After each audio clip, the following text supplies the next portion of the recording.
Of course, I know once upon a time you used to always have solid plans for Hulk Hogan. Dan Barello wants to know, why did Vince feel he needed to pair Hogan up in tag matches for so many SummerSlams?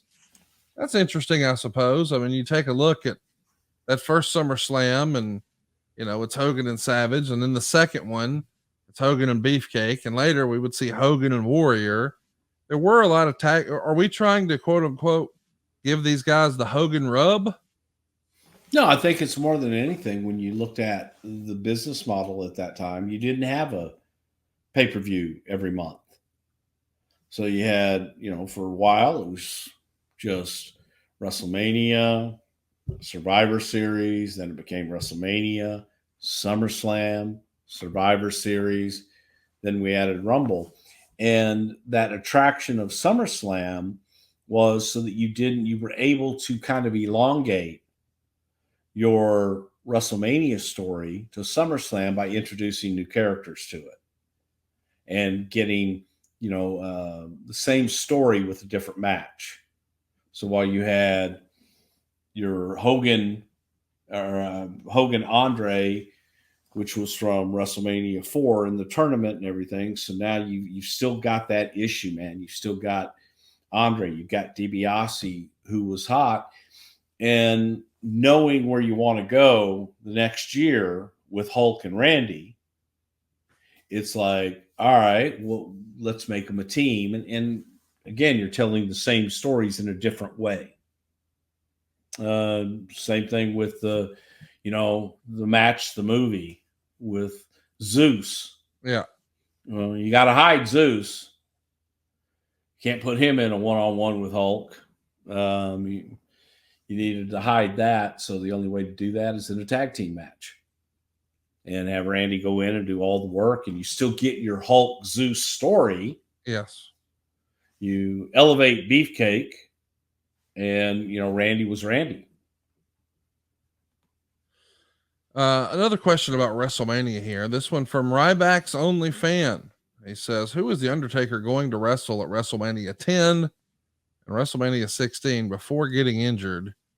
WrestleMania 10 is interesting because it was such a monumental WrestleMania for the company. I mean, it felt special.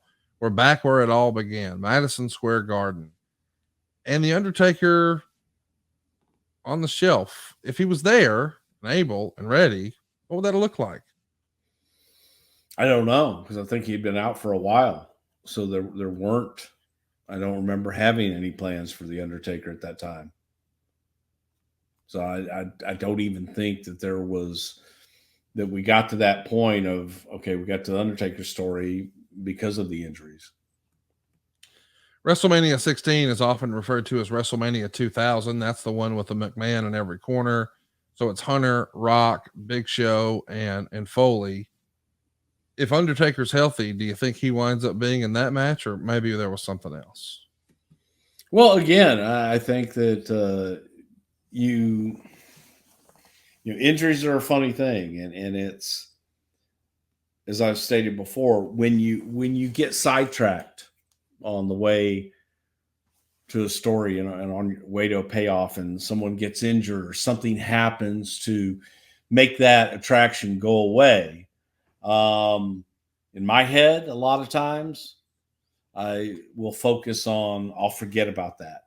It's like, because you have to get out of your head what we were going to do. Because if you get hung up on trying to fix it and make it fit the pieces, make those pieces fit into a puzzle that is a completely different story, it doesn't work. So you have to really get that out of your head. And it's not easy. But when you do, and if you have something else that works out, better, you just move on. So a lot of times I forget, did we have plans? Did we not have plans? Don't really know.